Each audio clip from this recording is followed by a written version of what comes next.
Se la llama el cuarto poder y no sin motivos. A lo largo de la historia, la prensa, especialmente la escrita, ha sido capaz de aupar y derrocar gobiernos y hasta de iniciar guerras. Y cuando se ha dedicado a su principal objetivo, mantener informada a la población, ha logrado desvelar importantes informaciones que permanecían ocultas y destapar todo tipo de escándalos.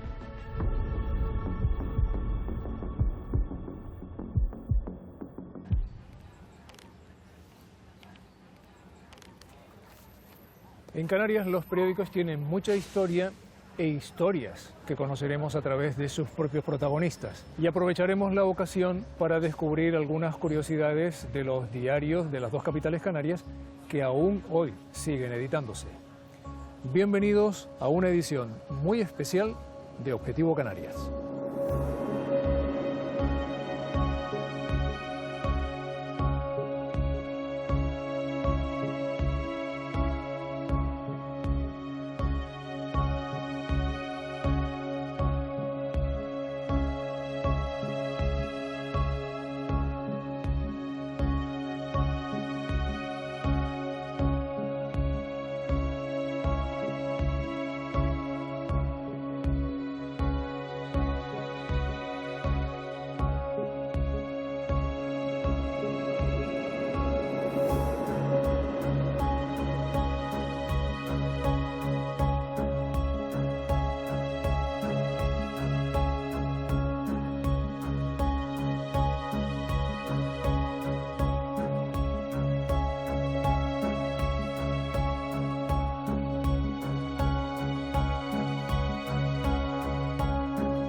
El primer periódico de las islas fue El Atlante, publicado en Santa Cruz de Tenerife.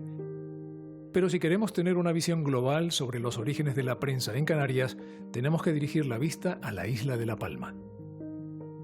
El asunto es que La Palma tiene una enorme proliferación de periódicos. Desde el año 1863, que empieza el periódico El Time, que es el más antiguo de la isla, hasta la Guerra Civil. Este que tenemos aquí. Efectivamente, este que tenemos aquí. Ajá. Ese es el número 1, Santa Cruz de La Palma, 12 de julio de 1863. Y es muy curioso porque, como es fácil adivinar, es una isla donde había bastante analfabetismo. Había unas capas burguesas, digamos, evidentemente lectoras. Hubo periódicos muy buenos de izquierda, como Espartaco.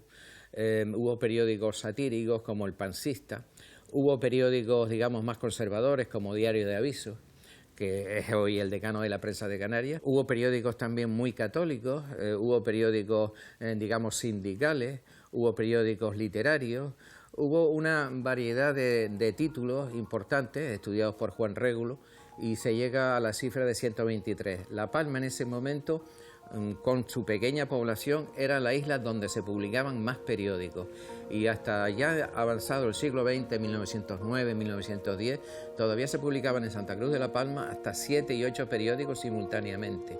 Pero lo curioso es que estos periódicos que se publican en La Palma, 123 nada menos, desde 1863 hasta la Guerra Civil Española, van destinados sobre todo a los suscriptores que están en Cuba.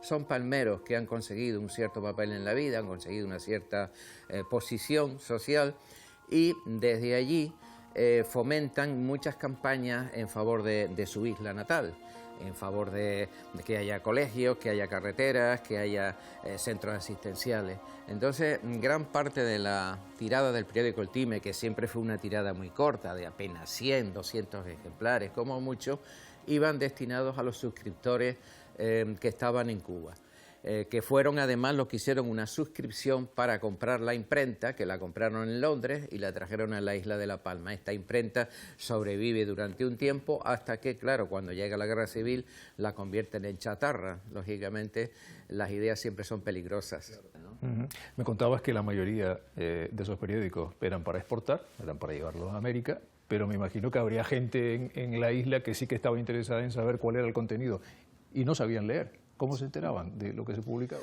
Pues supongo que por las conversaciones de los casinos y de donde se reunía la gente, siempre habría alguien que pudiese leer al resto, ¿no?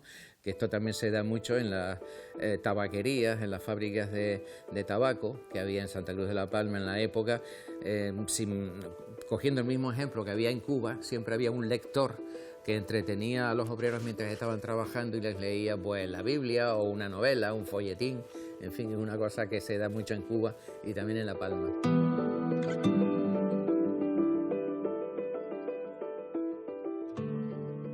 Este periódico tiene una historia larguísima de 131 años.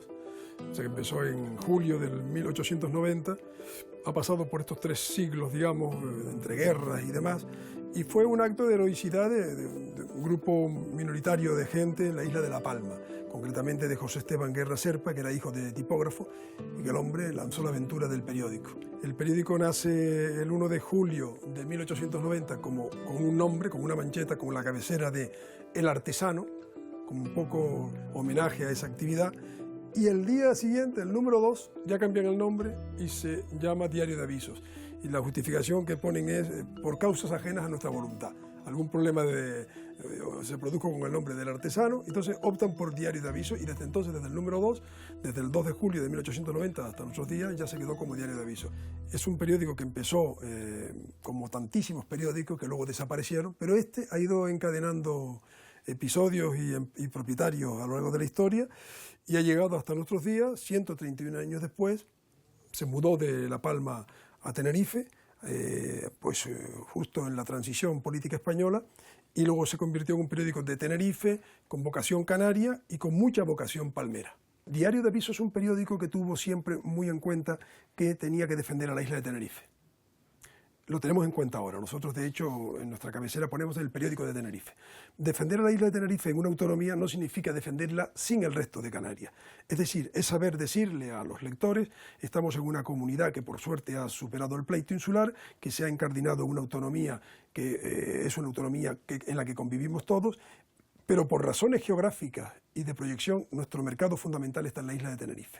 Entonces, esto lo entendieron Leopoldo Fernández Cabeza de Vaca cuando fue director del diario Una Eternidad, fue el director más longevo, yo creo, de la prensa española, y logró encauzarle, darle ese sello al periódico de Tenerife con vocación regional, y la tenemos nosotros, y la han tenido todos los directores que han pasado, ¿no? Mantener un poco el espíritu de un periódico de Tenerife, pero también de Canarias. Tiene portadas históricas, no te olvides, el 23F. Este fue un periódico que el día 24 saca un editorial diciendo que, en fin, a favor de la democracia y denunciando el golpe de Estado. Ha contado muchas tragedias, desde los aviones en el aeropuerto de Los Rodeos, pasando por todas las, en fin, el incendio de La Gomera, hasta el Teide, cuando fue Patrimonio de la Humanidad, que fue la noticia buena y feliz. A lo largo del siglo XX, Canarias contó con muchas cabeceras que, desgraciadamente, fueron desapareciendo, como El Eco de Canarias, Diario de Las Palmas, que se fusionó con La Provincia, o La Tarde, periódico vespertino publicado en Santa Cruz de Tenerife entre 1927 y 1982 y en el que trabajó Salvador García. Salvador, desde tu punto de vista, ¿qué papel jugaron los periódicos en el siglo XX? ¿Cómo influyeron en la sociedad? En la sociedad canaria influyeron decisivamente, situando cada etapa, o diferenciando, mejor dicho, cada etapa histórica, porque los medios, en este caso los periódicos, solían acomodarse, adaptarse a las circunstancias sociopolíticas de la época. Hay que diferenciar, por tanto, los periódicos impresos antes de la guerra y los de después de la guerra. Junto a los periódicos estaban también aquellas publicaciones o ediciones muy efímeras, hechas casi de forma artesanal y que también contribuían a este hecho, a la formación de las personas, a la formación de la ciudadanía. Los periódicos sirvieron para enseñar. Yo aprendí a leer con los periódicos y así pues muchísima gente.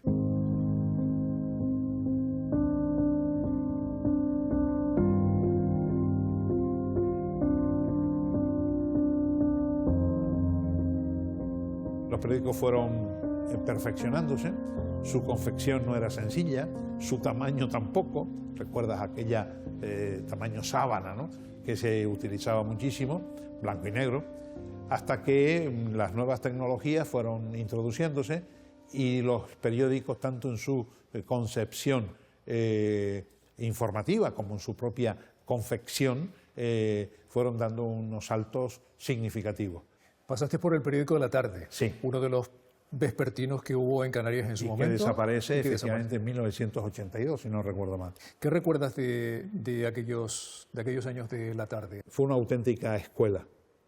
Las personas que recuerdo, desde su director Alfonso García Ramos hasta otros componentes de la redacción, que eran veteranos cuando uno llega, hablo de Luis Ramos, de Enrique García Ramos, hablo de José Manuel Pérez Borges, hablo del Liceo Izquierdo, todos estos que he mencionado, verdaderos maestros, ¿no?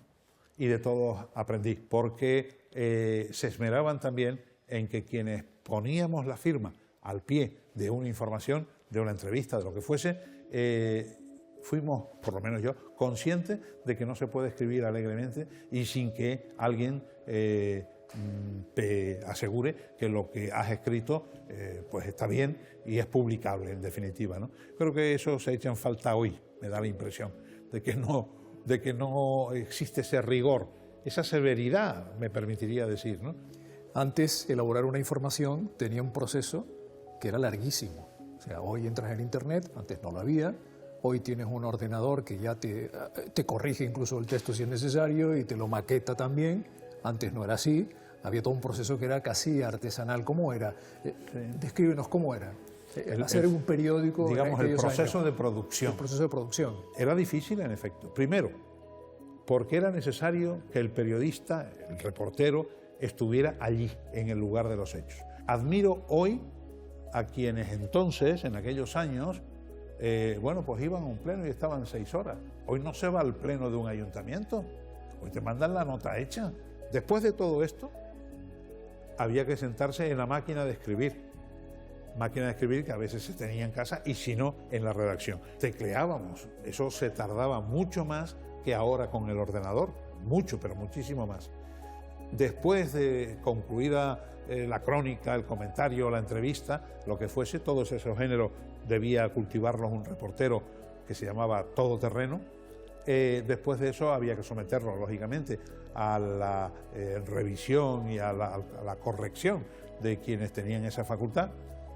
Una vez terminada y aprobada la confección de la crónica, pues la pasaban a talleres donde los linotipistas, en la linotipia, esto eran las máquinas que imprimían, fundían en plomo, ¿verdad?, el texto, que luego era sometido a la estereotipia, y todo eso terminaba, lógicamente, en una pieza genérica que se llegaba al final. El último paso eran las rotativas, que eran las que tiraban los cientos o miles de ejemplares que se curtían. Era un proceso mucho más complicado que el de ahora, mucho más complejo, tardaba más tiempo, hemos dicho, y sobre todo te dejaba un halo de satisfacción, que era ver que tu producto, tu aportación estaba allí. Y comprar o leer el periódico era después de haberlo contribuido a hacer, no de haberlo hecho, sino de haber sido parte de su confección, era desde luego para cualquier periodista, novel o veterano, da igual, era un ejercicio de verdadera satisfacción que te impulsaba, te animaba a que al día siguiente había que hacerlo otra vez.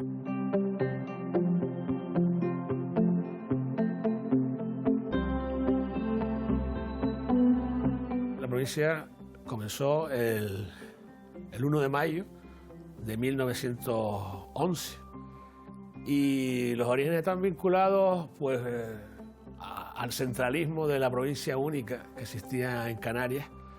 Había solo una provincia con una sola capital, que estaba en Santa Cruz de Tenerife, y algunas personas de Gran Canaria y particularmente de la ciudad de Las Palmas de Gran Canaria sentían que esa capital única provincial ejercía un centralismo que impedía el desarrollo del resto de las islas y en particular de esta.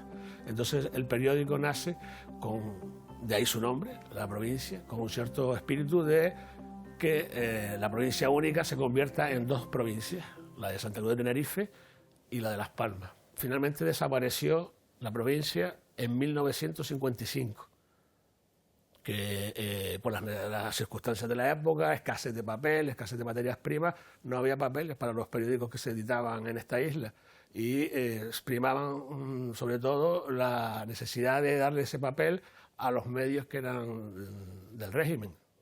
Y desapareció en 1955 la provincia, para reaparecer posteriormente en 1966.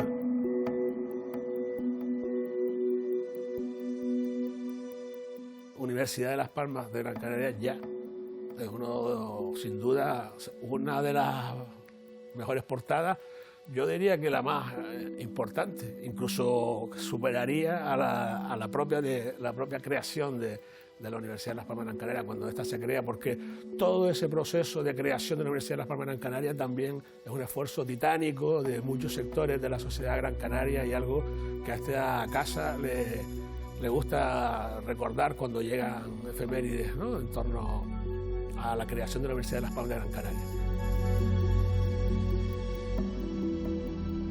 En algún caso un poco curioso, sacar en primera página una noticia que no va dentro. Con el afán o con el trajín del día hay que levantar alguna información para colocar otra y hay una coordinación, no se avisa a los editores de primera página, y entonces en primera página hay una llamada, le llamamos nosotros, a un titular que se refiere a una información que dentro no existe.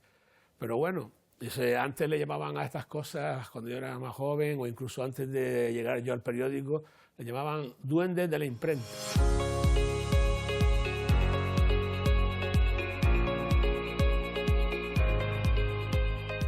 Provincia y Diario de Las Palmas constituyen el núcleo de lo que hoy es Prensa Ibérica. Fíjate que estos dos periódicos canarios luego son la base actualmente de uno de los mayores grupos de prensa regional de España.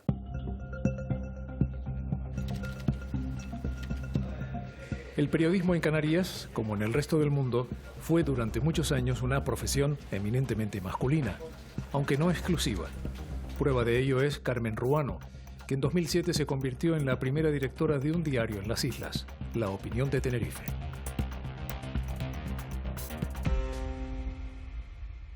Carmen, ¿cuál dirías tú que fue la presencia de la mujer en los periódicos a lo largo del siglo XX en Canarias? Yo cuando empecé a trabajar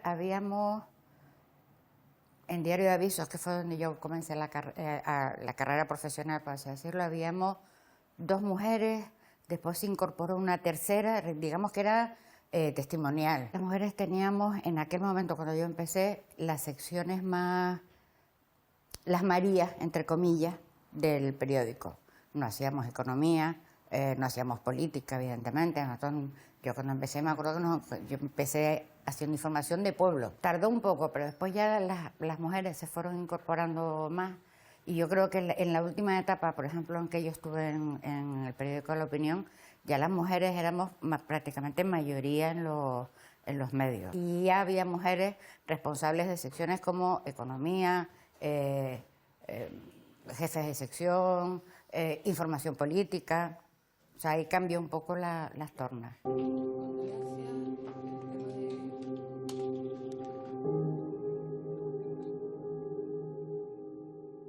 Yo, por ejemplo, fui la primera directora de un periódico, pero en la redacción en la que yo trabajaba había muchas mujeres trabajando, muchas mujeres muy capacitadas.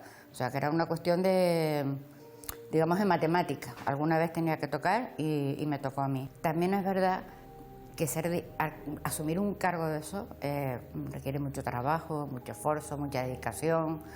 Y no todo el mundo, me da igual que sea hombre que sea mujer, no todo el mundo está dispuesto a pegarse todo el día metido en un periódico, organizando, revisando las noticias, planificando cómo va a ser la portada, y terminas y ya estás con el periódico en la cabeza.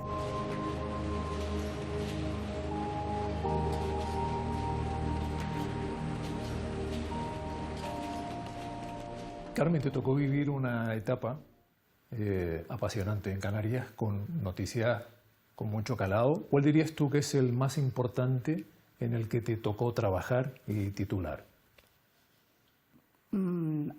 Para mí el más importante, no por mí, sino por el equipo, o sea, cómo una redacción se implican todos, para trabajar y ofrecer un buen producto, que fue la tormenta Delta.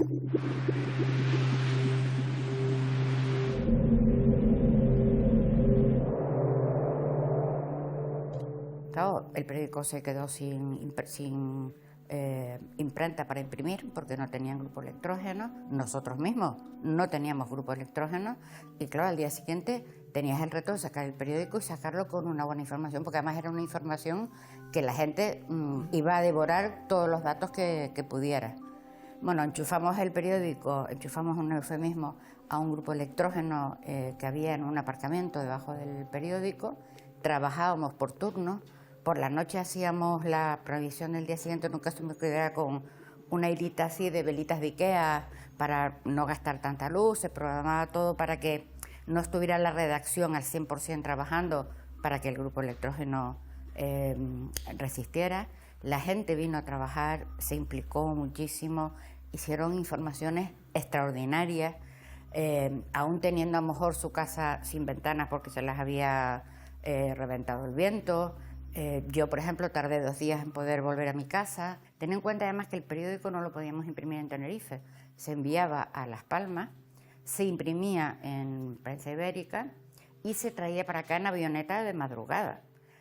Eso nos dio una ventaja porque podíamos imprimir a todo color, cosa que en aquel momento los periódicos de Tenerife no habían dado ese paso de a todo color. Entonces, tú veías a la gente que llegaba al día siguiente, que la veías cansada, derrotada, hecha polvo, y abría el periódico y veía los demás periódicos y veías tú. Y entonces, el orgullo de haber hecho un buen trabajo.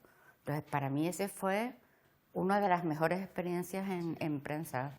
Noticias que se colaron y que no debieron darse, titulares bueno, que... en Diario de Aviso hubo una muy divertida. Se muere un señor, un empresario adinerado, que además tenía fama de tacaño o de ser poco generoso. El chico que estaba escribiendo los datos de la esquela, bueno, te pone, pues se roga la asistencia a la misa y al traslado de sus restos mortales al cementerio de Santa Lastenia, favores que agradecerán profundamente, el párrafo típico. Yo no sé en qué estaría pensando ese hombre que puso tal, no sé qué, y el traslado de sus rentas mensuales al cementerio de Santa Lastenia. Esa quizás es la más divertida, entre comillas, que recuerdo.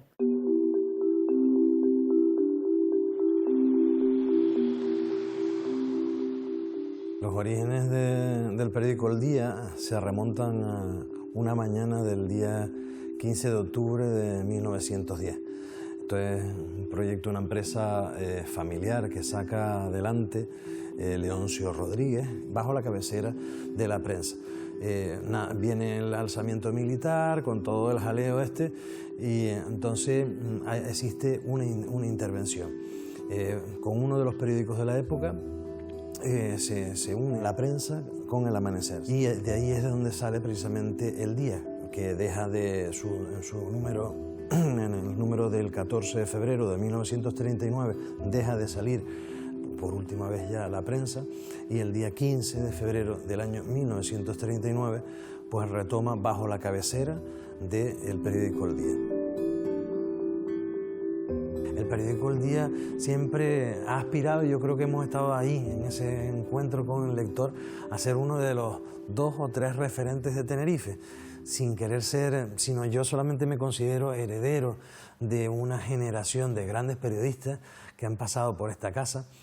Pues yo sí creo que gracias a ese esfuerzo te dicen, bueno, dime 3 cosas que definan a Tenerife, ¿no? Y pues bueno, pues la gente, yo creo que al final nos coloca en el top y dice, bueno, pues yo creo que de Tenerife tenemos al Teide, el Club Deportivo Tenerife y el periódico El Día, ¿no? Destacaría la portada del día en el que el Teide se convierte en patrimonio de la UNESCO, es declarado patrimonio de la UNESCO. Destacaría también esas portadas en donde damos cuenta de los ascensos del Club Deportivo Tenerife, y después, bueno, pues un poco, permítanme la licencia por mi debilidad personal, pues creo que también las portadas de las reinas del carnaval, o sobre todo en el periódico El Día, creo que la apuesta por el carnaval, el concurso de murga, casi se ha convertido en un clásico, ese el director o un componente de murga, pues sacar esa portada diciendo con el nombre de la ganadora y al día siguiente.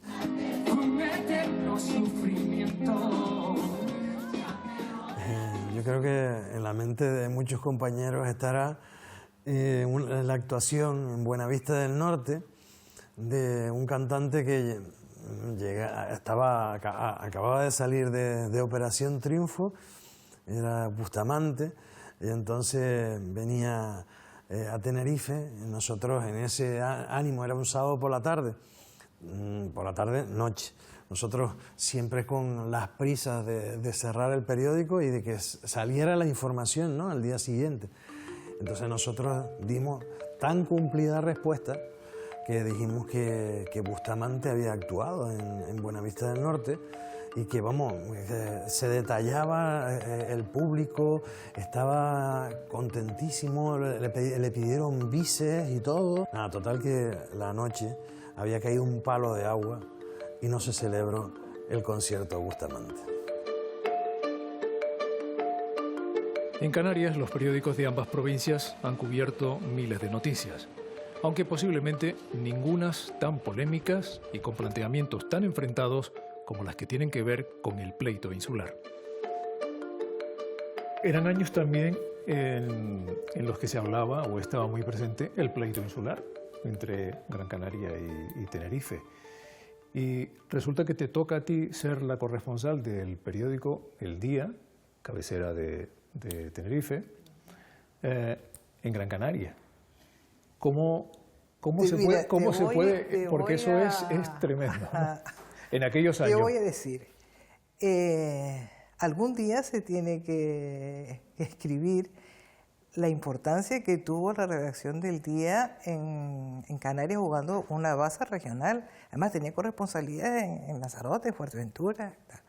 En un momento había como 5 o 6 redactores aquí y se vendían muchísimo, miles de ejemplares, y había publicidad de Gran Canaria en el Día. Pero hijo, cuando todo iba sobre ruedas, todo estupendo, hasta que se empezó a debatir el Estatuto de Autonomía. Cuando se empezó a debatir el Estatuto de Autonomía, aquello fue como una explosión de demonios que estaban sujetos y se soltaron, que las anécdotas son múltiples. Por ejemplo, cuando empezó a debatirse a ver dónde se ponía, se colocaba la capital del archipiélago, de la comunidad, hasta que se llegó al consenso de que fuera una capitalidad compartida, pues una de las propuestas era que fuera en La Laguna. Y ahí están las hemerotecas, en La Laguna no, porque los políticos canariones lo que querían es estar cerca del aeropuerto para no tener que pasar por el Chicharro. Un día mando un pleno, la información sobre un pleno que se había celebrado en el Cabildo, y había sido un tema importante porque además lo pusieron en primera, y cuando veo el periódico el día siguiente decía pleno del Cabildo de Las Palmas, y cuando llamo a don Pío digo, mire don José, mire lo que pasa, se han confundido, y dice no se han confundido. Herminia, ¿cuál es la isla más grande del archipiélago? Esto es un error histórico que hay que subsanar. La isla más grande es Tenerife y nosotros poco a poco le vamos a quitar lo de grande a Gran Canaria. ¿Qué pifia cometiste en tus años como periodista? ¿Cuál recuerdas? Seguramente sería más de una, ¿no? Pero yo creo que la más terrible, de la que yo me siento muy, muy consternada, es de haber matado a Lolita Pluma 5 años antes de morirse a ella. Pero bueno, he de decir que yo no tuve la culpa de todo, porque es que Nanino Díaz Cutrillas, que en ese momento estaba también en la redacción del Día, me llamó por teléfono y me dijo que Lolita Pluma se había muerto. Yo sobre la marcha me puse, hice una necrológica de lo más sentida, una biografía del personaje, porque además yo conocía a Lolita Pluma y hablaba con ella, mandé la crónica, salió al día siguiente, Y una vez que estaba el periódico fuera, Antonio Mauricio, que estaba también conmigo en la redacción, me dijo, oye, que nadie dice que Lolita Pluma se murió, que Lolita Pluma no se ha muerto, que la vieron anoche por la Parque Santa Catalina. Digo, bueno, ¿y ahora cómo resucito yo a Lolita Pluma? No, me callé la boca y no dije nada.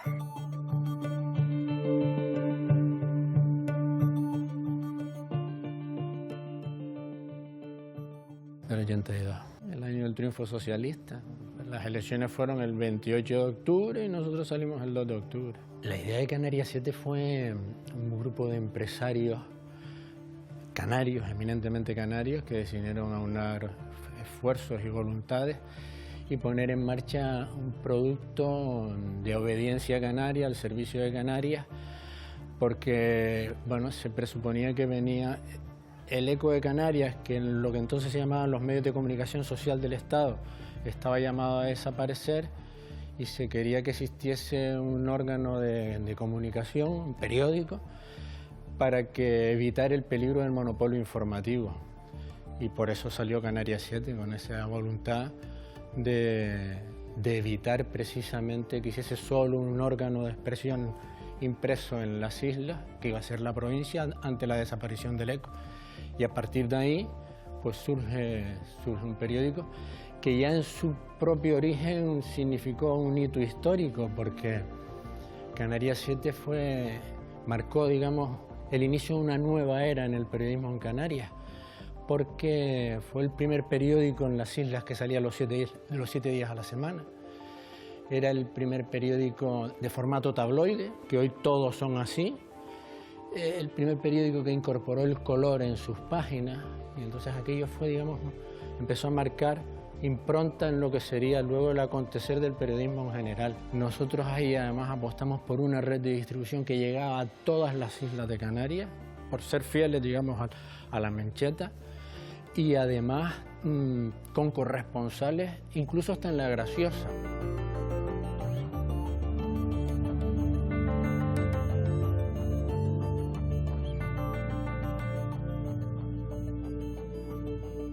En 38 años hay muchas portadas bonitas. A mí se me quedan especialmente las positivas, ¿no? Unos niños que desaparecieron en lo que se llamaban las cuevas del Pimpán, que estuvieron desaparecidos un tiempo, tal. Y aquello generó una angustia en la sociedad realmente tremenda, ¿no? A última hora de la noche, ya entrando la madrugada, las casualidades de la vida, un compañero logra averiguar, pues se puede contar, en un semáforo coincide con un coche de una patrulla de la policía local y escucha, con las ventanillas bajadas, escucha que le están dando cuenta a los agentes de la policía local que los niños han aparecido. Automáticamente vuelve para el periódico y es como en la película Primera Plana de Jack Lemmon, ¿no? Pues, que paren las máquinas. Paramos las máquinas, movilizamos a los compañeros y pudimos salir al día siguiente dando la noticia, la buenísima noticia de que los niños habían aparecido sanos y salvos. Pifias importantes, ¿no? Hay una clamorosa que es que alguien nos llega y nos dice que Bono, el cantante de U2, estaba de vacaciones en Arinaga. Y allá que mandamos un fotógrafo, y en medio de una terraza había un grupo de ingleses donde estaba Bono, y allá que lo fotografiamos, ¿no? Y claro, pues las premuras que son consustanciales al periodismo, pues le dimos veracidad a aquella imagen, que era Bono, ¿no? Y lo publicamos. Bono en Arinaga. Bono en Arinaga. Y no era Bono, era el doble de Bono. Era otro inglés que se parecía mucho a Bono. Y claro, pero bueno, al día siguiente, con el mismo alarde tipográfico con el que salimos diciendo Bono en Arinaga, salimos diciendo 1000 disculpas, no era Bono, y fallamos en los mecanismos de control. En los periódicos, cómo se redactan las noticias es fundamental, pero hay un elemento igualmente importante, la fotografía. Por eso hemos querido hablar con reporteros gráficos de 3 generaciones, para que nos cuenten sus experiencias. Vivo la fotografía intensamente. Yo no sé si se hace algo en la vida, son fotografías. Vivo la fotografía. Yo digo que yo me crié en una cubeta de revelado. Me gusta mucho el laboratorio. Lamentablemente ahora se ha perdido con las nuevas técnicas de la fotografía digital, pero un fotógrafo de prensa más complicado antes que ahora, puesto que tú tomas una fotografía y hasta que no revelabas el rollo no sabías si la fotografía había salido bien, regular o con los ojos cerrados o no. Hoy día puedes verla, repetirla 20 millones de veces, pero con motor y antes no. Tú haces fotos de todas las secciones, quiero decir, estás en sociedad, en política, todo. En suceso. Yo hacía todo, cubría todo, pero principalmente el Parlamento.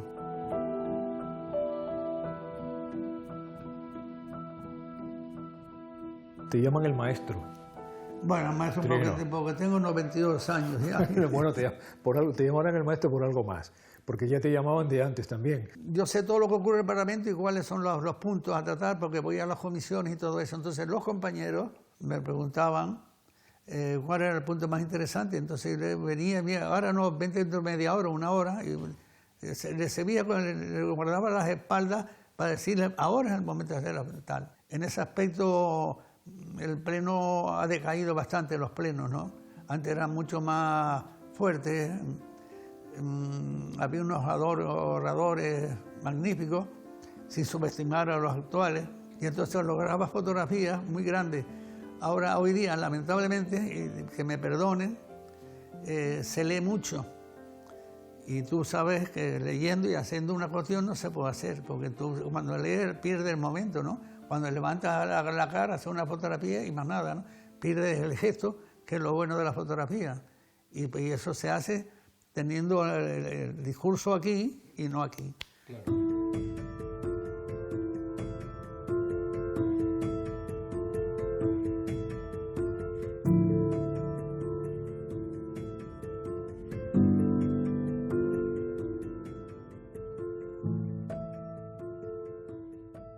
Aquellos primeros años, cuando tirabas una foto, cuando disparabas, tú intuías lo que podías tener, pero en realidad no lo sabías. No lo veías, hasta claro, que no revelabas. Pero yo ya practicaba hasta cuando estaba solo, sin poner carrete, pum, pum, pum, pum, pum, pum. O sea, ya yo tenía motor en el dedo. ¿Me entiendes? Es que tenías que practicar esas cosas. ¿Por qué? Porque de un instante a otro se te podía haber ido la imagen. No es lo mismo una imagen consecutiva. De hecho, cuando llegó la primera cámara con motor, el de Maya, uno que trabajaba allí, Fernando, me llama y dice, Juan Gregorio, llegó una Tosco con motor y es barata. Me voy para allá, se lo digo al periódico, que no podía ser, que se acababa de comprar varios equipos para los fotógrafos, que otro equipo, ¿no? Vale. Me voy yo, hablo con Maya, me voy a la caja de ahorro que estaba por allá, saco mi dinerito, me compro la Tosco, el fútbol y todo, pues todo, hasta 3, 4 seguidas me tiraba, pues me salvaba hasta un gol entrando, porque yo hacía de todo, fútbol, de todo tenía que ser yo. O sea, allá donde había que correr, allá iba yo.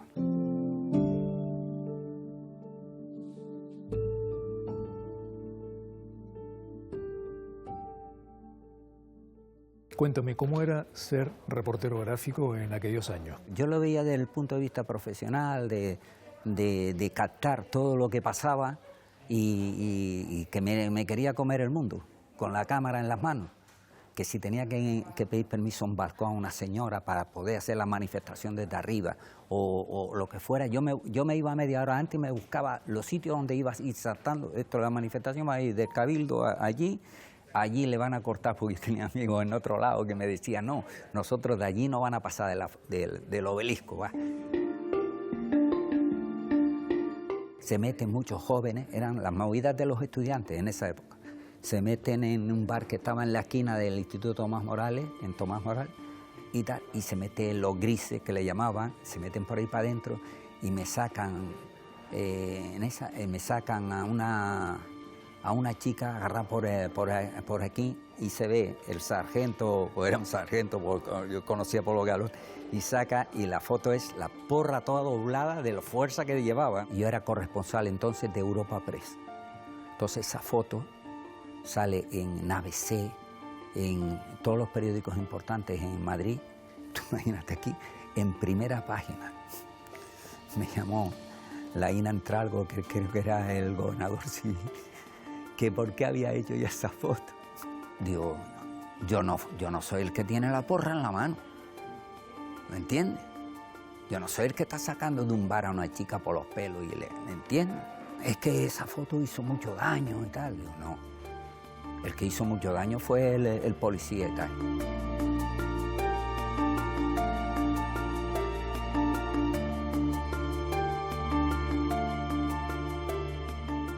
Cuéntame, ¿cuándo empiezas profesionalmente? ¿Como reportera gráfica y no como fotoperiodista? Me gusta más la primera denominación. No sé cuál te gusta a ti. Si no, mira, a mí me da igual fotoperiodista que reportera gráfica. Yo, llámamelo como quieras, porque como yo voy a seguir haciendo fotos, o sea, defínemelo como quieras, que me da igual. Reportera gráfica. Total.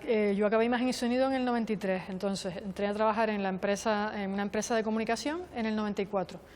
De golpe y porrazo, yo sin tener equipo verdaderamente bueno, empecé directamente en un mundial de vela, láser. Y entonces, bueno, pues fui aprendiendo y fui viendo, entonces vas aprendiendo también de otras personas que estaban allí trabajando. Yo empecé.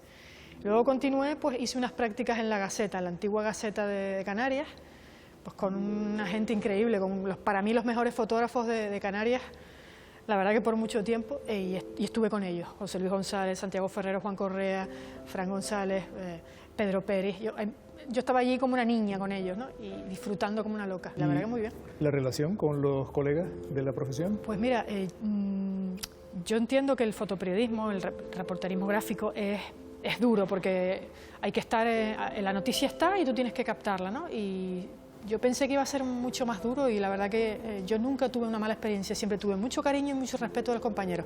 Las típicas bromas y tal y cual, pero ninguna falta de respeto, al contrario. Te hace respetar, como digo yo, das un buen codacito a tiempo, como digo yo, un buen revés de mano si algo no te parece bien y listo. Y aquí se corrigen las cosas y no pasa nada, pero la verdad que siempre hubo muchísimo respeto y cariño.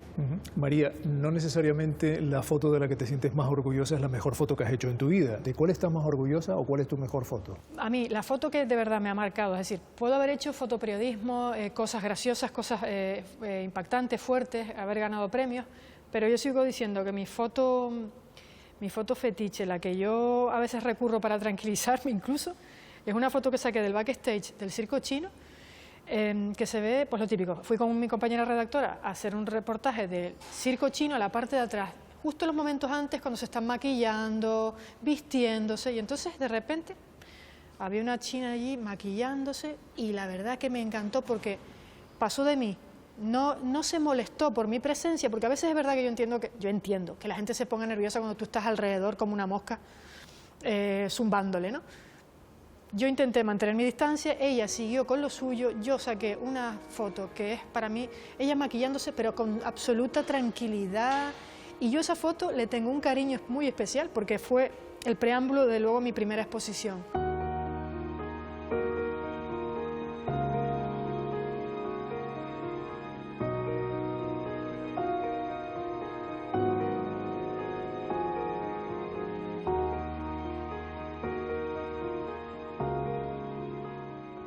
¿Qué anécdotas recuerdas de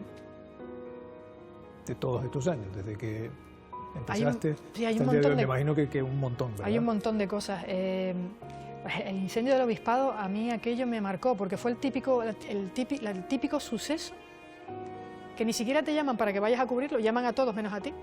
Y tú casualmente estás con otro y dice, ¿puedo ir contigo? Y fuimos y tal. Y luego ya nos separamos y cada uno se buscó la vida. Y de repente yo me busqué tanto la vida que llegué justo enfrente del incendio, en la casa justo de enfrente, y tuve unas fotos increíbles y luego gané un premio. De hecho, cuando llegué al periódico esa misma tarde, mis compañeros oliendo a chamusquina y yo sin olor, porque la suerte que tuve es que el viento iba todo el rato hacia el otro lado. Si llega a cambiar el viento, hubiera estado la cosa muy fastidiada.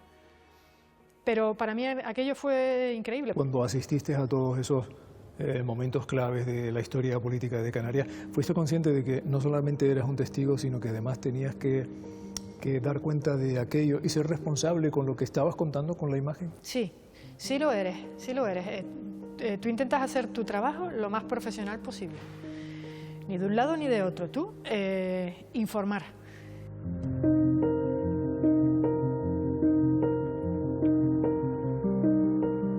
El periodismo es un arma poderosa que puede ser usada adecuada o erróneamente.